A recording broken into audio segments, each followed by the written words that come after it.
So mga tol, tuloy na nga po ang pagdedepensa ni current undisputed super bantamweight world champion Japanese na Naoya Inoue ng kanyang mga titulo dito sa Mexican hard hitter na si Luis Pantera Nery.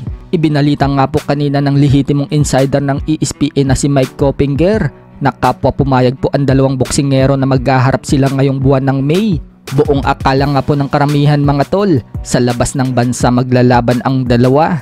Dahil nakaban po si Luis Nery sa Japan ng habang buhay dahil sa pagkakasangkot nito dati sa pagpositibo sa ipinagbabawal na gamot. Pero dahil isang superstar sa Japan ang kalaban niya, pinayagan po sa Japan na ganapin ang laban nila ni Inoue. Agad-agad nga pong shinare ni Luis Nery ang balita ni Mike Coppinger sa Twitter niya. Dati na din sinabi ni Luis Nery mga tol na second home daw niya ang Japan, kaya excited si Luis Nery na makalaban ng monster.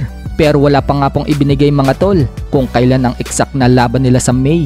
Abangan po natin yan, mga ilang araw lang, formal na i-aanunsyo ang full details ng laban nila.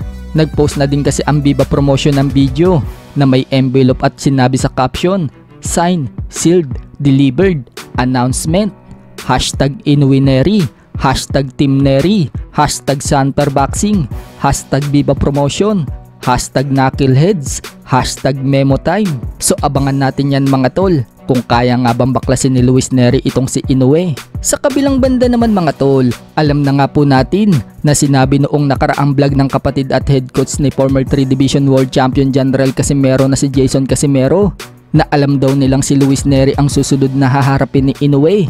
Pero pagkatapos daw niyan, si Casimero na daw ang isusunod ni Inoue.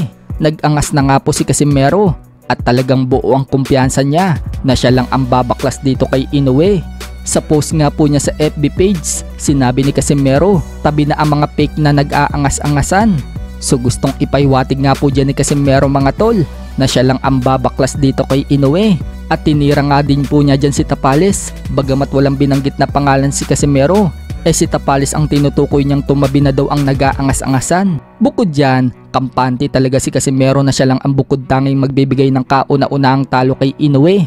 Dahil sa isang video na shinare ni Casimero, makikita pagkatapos ng laban ni Inoue kay Tapales, ngumunguya-nguya daw itong si Inoue habang ine-interview at tumatabingi daw ang mga panga. Sinabi nga po sa video na yan mga tol, lumitaw na daw ang side effect kay Inoue matapos ang labang kay Tapales. Kaya birada ni Casimero mga tol, kapag siya daw ang nakatama kay Inoue, wala na daw side effect, kundi dediretso na daw si Inoue sa comatose. One more! Isa pa tol! Okay! Isa pa! Tulog na yan! Ayan! Sige! Mana! Wow! Wow! Bang! Slide! Gigapoy na na!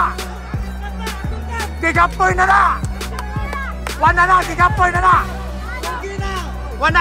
na! Acting na na iya! Acting na na tol!